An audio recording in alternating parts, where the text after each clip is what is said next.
Hi hello, ಈ ರೀತಿಯಾಗಿ chicken fry ಅಥವಾ ಚಿಕನ್ ಡ್ರೈ ಅನ್ನ ಟ್ರೈ ಮಾಡಿ ಸಖತ್ ಈಸಿಯಾಗಿ ಮಾಡ್ಕೋಬಹುದು. ಅದ್ರ ಜೊತೆ ಟೇಸ್ಟ್ ಮಾತ್ರ ಸೂಪರ್ ಅಂತಾನೆ ಹೇಳ್ಬೋದು. ಇದನ್ನ ಯಾರು ಬೇಕಾದ್ರೂ ಮಾಡ್ಬೋದು, ಅಷ್ಟು ಸುಲಭವಾಗಿ ಮತ್ತೆ ಅಷ್ಟು ಟೇಸ್ಟಿಯಾಗಿ. ಹಾಗಾದ್ರೆ ಬನ್ನಿ ನೋಡೋಣ ಯಾವ ರೀತಿಯಾಗಿ ಮಾಡ್ಬೇಕು ಏನು ಅಂತ. ಚಪಾತಿ ಜೊತೆ ಪರೋಟ ಜೊತೆ ಊಟಕ್ಕೆ ನೆಂಚ್ಕೊಂಡು ಸಹ ತಿನ್ಬೋದು. ಈಗ ಮೊದಲಿಗೆ ಹೇಗ್ ಮಾಡೋದು ಅಂತ ತಿಳಿಸ್ಕೊಡ್ತೀನಿ. ಮೊದಲಿಗೆ ಇಲ್ಲಿ ನಾನು ಒಂದು ಅರ್ಧ ಕೆಜಿಯಷ್ಟು ಚಿಕನ್ ಅನ್ನ ತಗೊಂಡಿದ್ದೀನಿ. ಇದನ್ನ ನೀಟಾಗಿ ನೀರಿನಲ್ಲಿ ವಾಶ್ ಮಾಡ್ಕೊಂಡು ಒಂದ್ 2 ರಿಂದ 3 ಸರಿ ಎತ್ತಿಟ್ಕೋಬೇಕಾಗುತ್ತೆ. ನಂತರ ಇದಕ್ಕೆ ಒಂದು ಅರ್ಧ ಸ್ಪೂನ್ ಅಷ್ಟು ಪೆಪ್ಪರ್ ಪೌಡರ್ ಅನ್ನ ಹಾಕೊಳ್ತಾ ಇದ್ದೀನಿ. ಹಾಗೆ ಒಂದು ಅರ್ಧ ಸ್ಪೂನ್ ಅಷ್ಟು ಖಾರದ ಪುಡಿಯನ್ನ ಹಾಕೊಳ್ತಾ ಇದ್ದೀನಿ.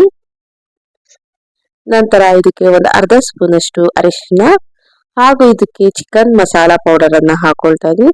ನೀವು ಬೇಕಾದ್ರೆ ಇಲ್ಲಿ ಯಾವ ಕಂಪ್ನಿ ಆದ್ರೂ ಚಿಕನ್ ಮಸಾಲಾ ಪೌಡರ್ ಅನ್ನ ಯೂಸ್ ಮಾಡ್ಕೋಬಹುದು. ನಾನು ಇಲ್ಲಿ ಒಂದು 10 ರುಪೀಸ್ ಪ್ಯಾಕೆಟ್ ಫುಲ್ ಅನ್ನ ಹಾಕೊಳ್ತಾ ಇದ್ದೀನಿ. ಹಾಗೆ ಇದಕ್ಕೆ 1 ಸ್ಪೂನ್ ಅಷ್ಟು ಶುಂಠಿ ಬೆಳ್ಳುಳ್ಳಿ ಪೇಸ್ಟ್ ಅನ್ನ ಹಾಕೊಳ್ಳಿ. ನಂತರ ಇದಕ್ಕೆ 1 ಕಪ್ನಷ್ಟು ಗಟ್ಟಿ ಮೊಸರನ್ನ ಹಾಕೋಬೇಕಾಗುತ್ತೆ. ಈಗ ಎಲ್ಲವನ್ನು ಒಮ್ಮೆ ಚೆನ್ನಾಗಿ ಮಿಕ್ಸ್ ಮಾಡ್ಕೊಳ್ಳಿ. ನೀವು ಬೇಕಾದ್ರೆ ಈ ರೀತಿಯಾಗಿ ಸ್ಪೂನಿಂದನಾದ್ರೂ ಮಿಕ್ಸ್ ಮಾಡ್ಕೋಬಹುದು, ಇಲ್ಲ ಕೈಯಿಂದನಾದ್ರೂ ಚೆನ್ನಾಗಿ ಮಿಕ್ಸ್ ಮಾಡ್ಕೊಂಡು. ಈಗ ಇದಕ್ಕೆ ಒಂದು 2 ಸ್ಪೂನ್ ಅಷ್ಟು ಎಣ್ಣೆಯನ್ನ ಹಾಕೊಳ್ತಾ ಇದ್ದೀನಿ, ಕುಕ್ಕಿಂಗ್ ಎಣ್ಣೆಯನ್ನ. ಅದನ್ನು ಹಾಕಿ ಮತ್ತೊಮ್ಮೆ ಚೆನ್ನಾಗಿ ಮಿಕ್ಸ್ ಮಾಡ್ಕೊಂಡು ಒಂದು 10 ನಿಮಿಷ ಹಾಗೆ ಬಿಡಿ. ಈಗ ಮತ್ತೊಂದು ಕಡಾಯಿಯಲ್ಲಿ ಎಣ್ಣೆ ಮತ್ತು ಸ್ವಲ್ಪ ತುಪ್ಪವನ್ನ ಹಾಕೊಂಡು ಇದಕ್ಕೆ ಸಣ್ಣಗೆ ಕಟ್ ಮಾಡ್ಕೊಂಡಿರುವಂತಹ ಒಂದು ದೊಡ್ಡ ಸೈಜ್ ಈರುಳ್ಳಿಯನ್ನ ಹಾಕೊಳ್ತಾ ಇದ್ದೀನಿ. ಈ ರೀತಿಯಾಗಿ ಸಣ್ಣದಾಗಿ ಕಟ್ ಮಾಡ್ಕೊಂಡು ಇದನ್ನ ಹಾಕೊಂಡು ಎಣ್ಣೆಯಲ್ಲಿ ಚೆನ್ನಾಗಿ ಫ್ರೈ ಮಾಡ್ಕೋಬೇಕಾಗುತ್ತೆ. ಇದು ಚೆನ್ನಾಗಿ ಕಲರ್ ಚೇಂಜ್ ಆಗ್ಬೇಕು. ಫ್ರೈ ಮಾಡ್ಕೊಂಡಾದ್ಮೇಲೆ ಈಗಾಗಲೇ ನಾವು ಮ್ಯಾರಿನೇಟ್ ಮಾಡಿಟ್ಕೊಂಡಿರುವಂತಹ ಚಿಕನ್ ಅನ್ನ ಇದರಲ್ಲಿ ಹಾಕೋಬೇಕಾಗುತ್ತೆ. ಇದನ್ನು ಹಾಕಿ ಒಮ್ಮೆ ಚೆನ್ನಾಗಿ ಫ್ರೈ ಮಾಡ್ಕೊಳ್ಳಿ. ನಂತರ ಇದಕ್ಕೆ ರುಚಿಗೆ ತಕ್ಕಷ್ಟು ಉಪ್ಪನ್ನ ಆಡ್ ಮಾಡ್ಕೊಂಡು ಒಂದ್ ಸ್ವಲ್ಪ ಹೊತ್ತು ಇದನ್ನ ಪ್ಲೇಟ್ ಮುಚ್ಚಿ ಚೆನ್ನಾಗಿ ಬಾಯ್ಲ್ ಆಗೋಕೆ ಬಿಡೋಣ. ಇದು ಚೆನ್ನಾಗಿ ಕುಕ್ ಆಗ್ಬೇಕು. ಈಗ ಇದಕ್ಕೆ 1 ಸ್ಪೂನ್ ಅಷ್ಟು ಗರಂ ಮಸಾಲಾನ ಹಾಕೊಳ್ತಾ ಇದ್ದೀನಿ.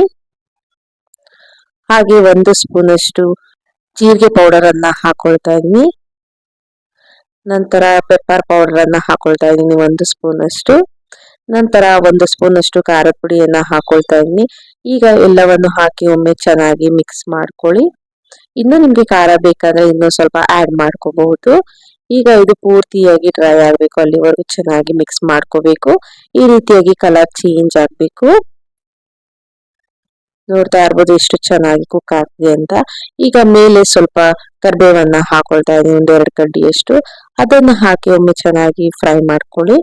ಮತ್ತೆ ಇಲ್ಲಿ ಸ್ವಲ್ಪ 1 ಸ್ಪೂನ್ ಅಷ್ಟು ತುಪ್ಪವನ್ನ ಹಾಕೊಂಡ ಮೇಲೆ ಈಗ ಎಲ್ಲವನ್ನು ಹಾಕಿ ಚೆನ್ನಾಗಿ ಮಿಕ್ಸ್ ಮಾಡ್ಕೊಂಡು, ನಿಮ್ಗೆ ತುಂಬಾ ಡ್ರೈ ಬೇಕಂದ್ರೆ ಡ್ರೈ ಮಾಡ್ಕೋಬಹುದು, ಇಲ್ಲ ಸ್ವಲ್ಪ ಗ್ರೇವಿ ಕನ್ಸಿಸ್ಟೆನ್ಸಿ ಬೇಕಂದ್ರೆ ಗ್ರೇವಿ ಕನ್ಸಿಸ್ಟೆನ್ಸಿಯಲ್ಲಿ ಮಾಡ್ಕೋಬಹುದು.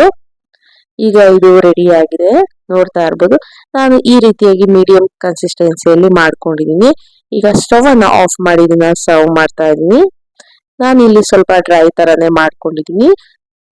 ಈಗ ಇದನ್ನ ನಾನು ಚಪಾತಿ ಒಟ್ಟಿಗೆ ಸರ್ವ್ ಮಾಡ್ತಾ ಇದ್ದೀನಿ. ಮೊದಲೇ ಹೇಳ್ದಾಗೆ ನೀವು ಊಟದ ಜೊತೆ ನೆಂಚ್ಕೊಂಡು ಸಹ ತಿನ್ಬೋದು, ತುಂಬಾನೇ ಟೇಸ್ಟಿ ಆಗಿರುತ್ತೆ.